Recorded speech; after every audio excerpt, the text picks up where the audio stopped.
supporting struggling readers through a font.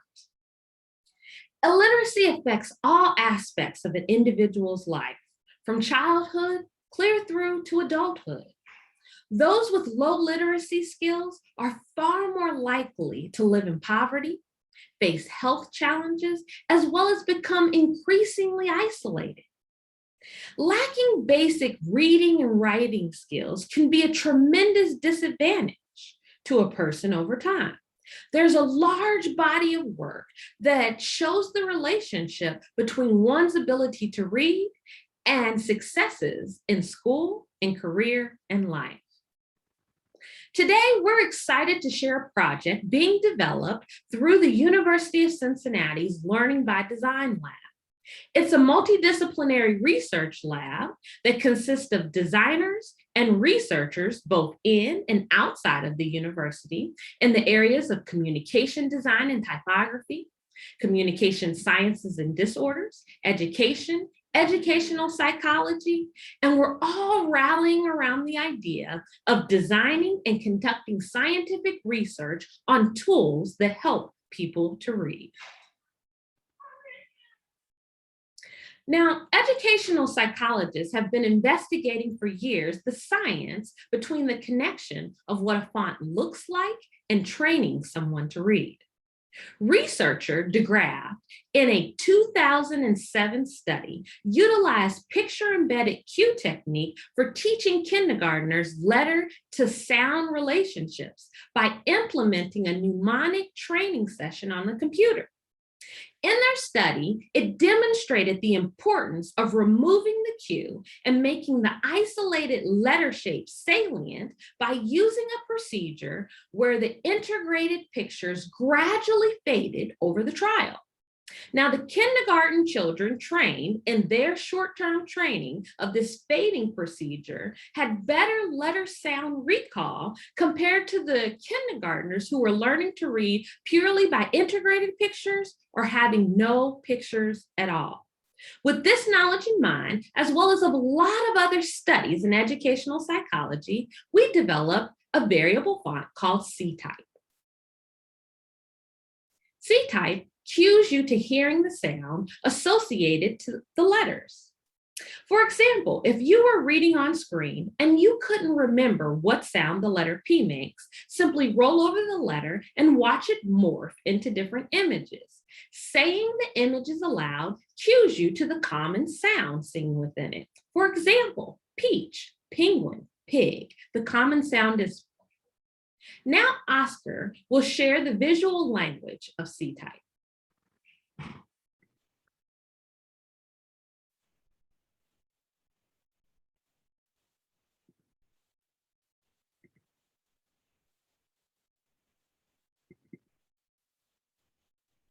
Thanks, Renee. Like any spoken language, C-type is a structured system of communication, but a visual one. Still speech-driven, C-type uses pictures combined with letters to cue a struggling reader on a specific phonetic sound. And like language, C-type is governed by a defined visual grammar and syntax. C-type uses an old decoding device, the rebus, invented in ancient Egypt by an unknown but genius scribe. The rebus became and still remains an effective deciphering tool. Pictures within a rebus become strong mnemonic devices. The more familiar, the more memorable, and the more effective they become for future recall. To design a font comprised of picture letter symbols for all 44 phonetic sounds in the English language may seem like a daunting task. Yet much of the groundwork has already been laid and the tools utilized. Instruction reading apps like Seward Reading, School, and Home have gained much experience and knowledge in combining pictures with phonetic sounds and letters to learn to read. Hundreds of familiar object signs have already been collected, assigned to phonetic sounds. The visual language of C-type was already being developed before even starting. C-type represents a more versatile upgrade intended for more complex content reading. Photographic imagery are engaging, but require more time to decipher. They risk distraction and deviate. How many ice cubes? How many fins on that shark? Is that the great white? Simplified graphical symbols, being more generic, provide quicker object recognition. The critical sound association with letters has been expedited. Pragmatic factors like viewing size and legibility find graphical symbols more durable and adaptable.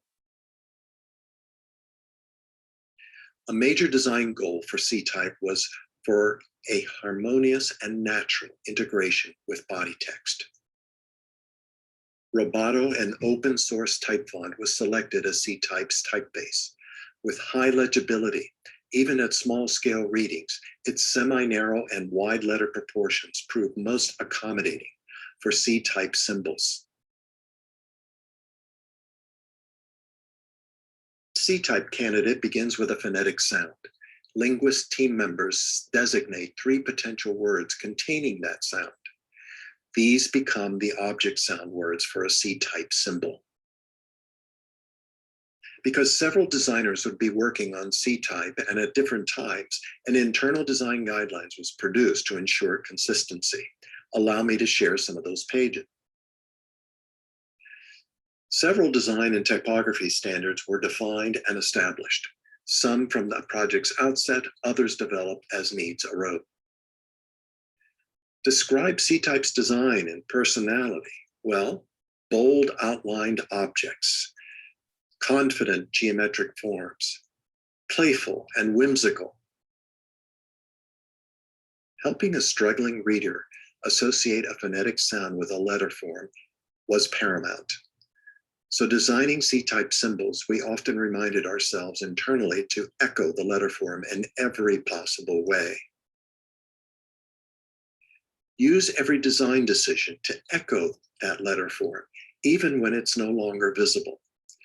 This is done by respecting and defining the basic letter form and its anatomy components. From the beginning, a manageable design working scale was established. Roboto Light at 198 points type size became the working base. Why 198 points? At this size, the vertical stroke of Roboto Light reaches exactly 1 pica. Which views should be used? Try orienting C-type to support left to right reading. Determine the iconicity. Are both eyes necessary? Should we include the mouth?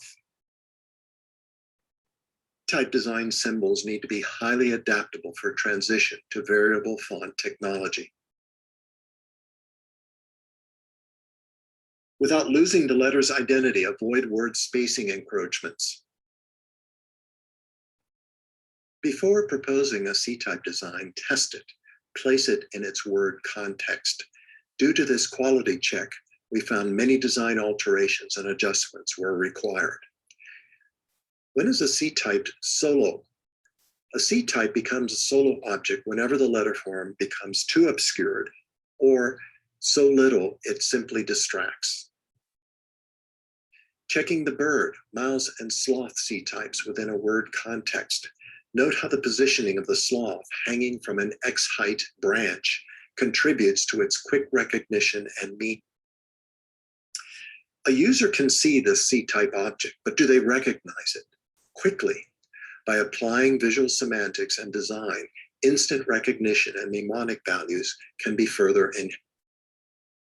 Working with the designated sound words, mouse and where, the need to determine exactly the right body gesture, viewing angle, orientation, and positioning may prove crucial in order to achieve immediate object recognition, thus the desired phonetic sound. Evaluating and user testing. For all C-type candidates, we used a 4-phase process in evaluating and testing.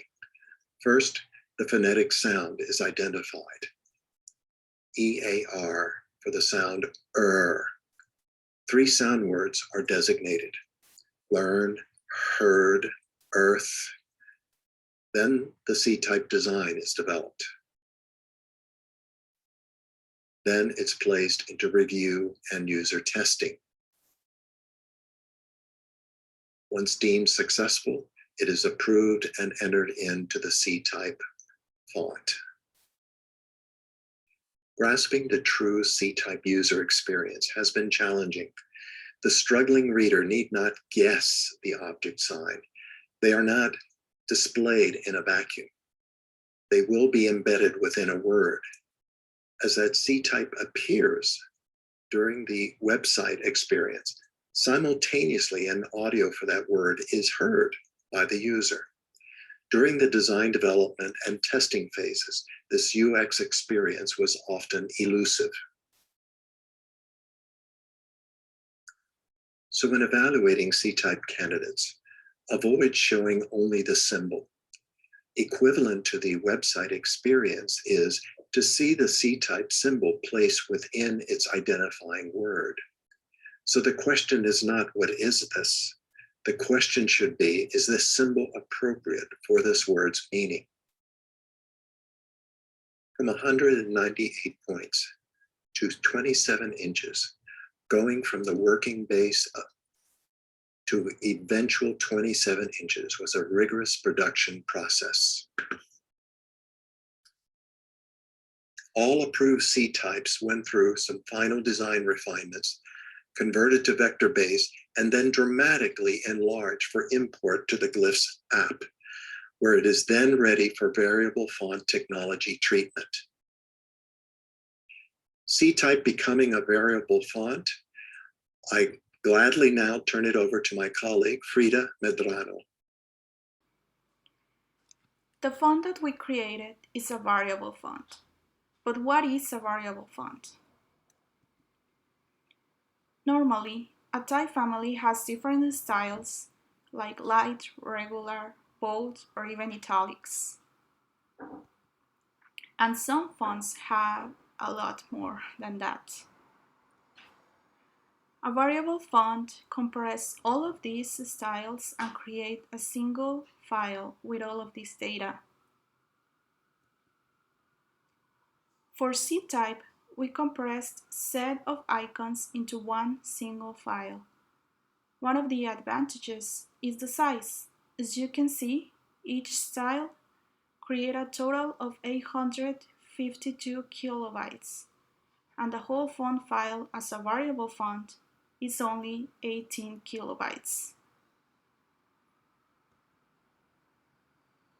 And how C-type variable font works? It mainly works with sliders. As you can see, the first slider has all of the icons, and in here you can see the other icons, the other set of icons, going back to letters. And you can see that the other slider has the other set of icons. Each slider is called an axis, so each axis has a set of icons.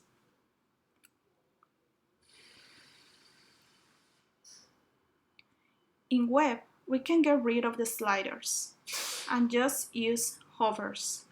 So when you put your mouse over a letter, it shows all of the icons that has that single letter.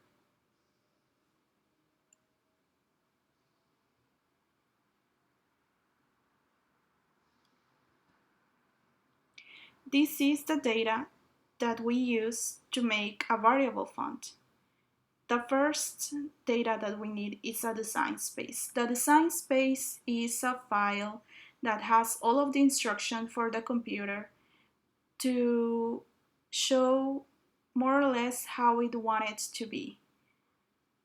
So in here, this is a diagram that shows a design space. So the first axis has the first set of icons, the other axis has the second set of icons, and the third axis has the third set of icons. But the last axis has the first, second, and third set of icons. It's just one axis. In the way that we plan the font, we wanted to have into account the time, and we also wanted to be prepared to more than one sound. In this chart, you can see how each axis has a different icon and a different timing. and it's just the letter A in this example. We also wanted these fonts to be useful, so we make a web font that in this case has a 93.48% of support for web browsers, which is great because in web fonts we never get the 100%. And we use for the extension Chrome, that is the most supported browser for variable fonts. The advantages that has these fonts are compression. As I told earlier, it compresses all of the icons in one single file. Animation. We took variable font advantage of animating the font. Speed. Because it's really compressed, it loads quickly in the browser. Automation. The icons appear with a simple action. And it's scalable. We can continue developing more and more icons, and we just need to update one file.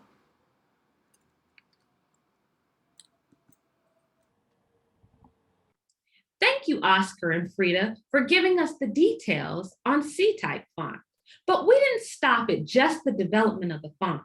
No, we embedded it inside of a web browser extension that supports emerging readers as they are reading anything, anywhere. You see, when you struggle to read, you kind of don't want to read because it points out your weakness, but you will read if it's something that you love. If you want to read CNN or ESPN or Time for Kids, simply go to the website of interest to you and find an article. Once there, click our web browser extension, which will re-render the type on the screen in our font C-type.